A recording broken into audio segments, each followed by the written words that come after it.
ಒಮ್ಮನಸಿನಿಂದ ನೀ ತತ್ವವಂ ಗ್ರಹಿಸು.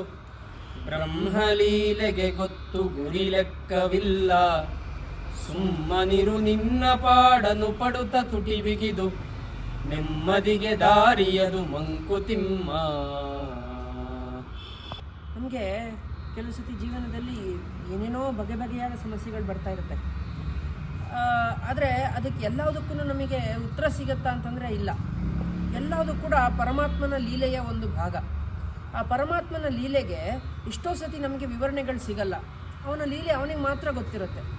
ಅದು ಎಲ್ಲದಕ್ಕೂ ಕೂಡ ನಾವು ಶರಣಾಗಿ ನಮ್ಮ ಪಾತ್ರ ಏನಿದೆ ಈ ಪ್ರಪಂಚದಲ್ಲಿ ಅದನ್ನು ನಿರ್ವಹಿಸ್ತಾ ನಮ್ಮ ಕರ್ಮಗಳನ್ನು ನಮ್ಮ ಕರ್ತವ್ಯಗಳನ್ನು ಮಾಡ್ಕೊಳ್ತಾ ಇದನ್ನು ಮಾಡ್ತಾ ನಮಗೆ ಕೆಲವು ಸತಿ ಹಿಂಸೆ ಆಗ್ಬೋದು, ತೊಂದರೆ ಆಗ್ಬೋದು, ಕಷ್ಟ ಆಗ್ಬೋದು, ಇಷ್ಟನೂ ಆಗ್ಬೋದು.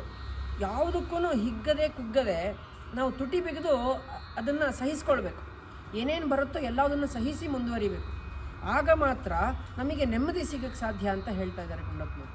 ಆ ನೆಮ್ಮದಿ ಸಿಕ್ಕಿದ್ರೆ ಮಾತ್ರ ನಮಗೆ ಆ ಪರಮಾತ್ಮನನ್ನು ಹುಡ್ಕೋದಕ್ಕೆ ಒಂದು ಮಾಧ್ಯಮ ಸೃಷ್ಟಿಯಾಗುತ್ತೆ.